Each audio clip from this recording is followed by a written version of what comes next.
गूंगी बहरी अंधी सरकार 3 साल से लगातार मैं अपने क्षेत्र की 2 मांगों को लेके सड़क से लेके सदन तक और अधिकारी से लेके मंत्री तक लगातार प्रयासरत रहा और प्राक्कलन समिति का निर्देश, मंत्री का निर्देश और सदन में सबसे बड़ी बात है कि सदन में 3 महीने का से कम समय का आश्वासन देते हुए उन कार्यों को नहीं कराया गया है। इसके लिए मैंने इस्तीफा दिया है और आज चौथा दिन है मैं लगातार अनशन पे हूँ और ये आगे भी।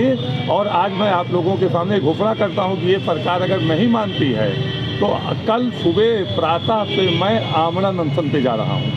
ऐसा तो नहीं कि किसानों जैसे आपका भी बात नहीं सुनी जा रही, जैसे किसानों की बात नहीं सुनी जा रही सरकार? जो नहीं सुनता है, जो सरकार में बैठे लोग, जिनकी जिम्मेदार लोग जब नहीं सुनते हैं तो ये जनता है उनको ठीक करने का काम करती है। अगर हमारी बात को नहीं सुनते हैं तो सदन में 2017 के पहले जो इनकी स्थिति थी उससे भी खराब स्थिति उत्तर प्रदेश की जनता इनकी कर देगी। लेकिन योगी जी तो कह रहे हैं पूरे उत्तर प्रदेश को गड्ढा मुक्त कर दिया गया है, राम राज्य आ गया है। योगी जी हेलीकॉप्टर से घूम रहे हैं और हेलीकॉप्टर से सब बराबर दिखता है, इसलिए उनको गड्ढे नहीं दिख रहे हैं। योगी जी को और उप मुख्यमंत्री पीडब्ल्यूडी मंत्री जी को गाँव में जाके ग्रामीण सड़कों पर चलना चाहिए, हेलीकॉप्टर से नहीं दिख रहेगा उनको। विधानसभा अध्यक्ष से भी आपकी मुलाकात हुई थी, क्या कुछ फीडबैक उनका क्या रहा था? क्या कुछ पॉजिटिव बोले थे या फिर ऐसे ही रहा? विधानसभा अध्यक्ष जी को जब मैंने इस्तीफा सौंपा तो वो बहुत दुखी थे कि मेरे पीठ पे बैठे हुए समय पे ये आश्वासन दिया गया सरकार के द्वारा नहीं पूरा किया गया। ये मेरी भी गरिमा के और पीठ के गरिमा के खिलाफ काम किया है सरकार ने। अगर आपके अनशन के बाद भी सरकार नहीं मानती है फिर क्या करेंगे आप? आमरण अनशन पे आप जा रहे हैं तब भी सरकार नहीं सुनती है, फिर क्या करेंगे आप? जनप्रतिनिधि को लोकतंत्र में जो अधिकार मिले हैं उन सारे अधिकारों का प्रयोग करूंगा। किसानों के लिए भाजपा ने जिस आवाज़ को अनसुना किया, लोकतंत्र का दमन किया, उसके खिलाफ हम एक्शन करेंगे। श्री अखिलेश यादव जी के मुख्यमंत्री बनते ही जनप्रतिनिधियों का भी सम्मान होगा, आश्वासन पर भी अमल होगा और जनता की एक एक बात पर समाजवादी सरकार काम करेगी।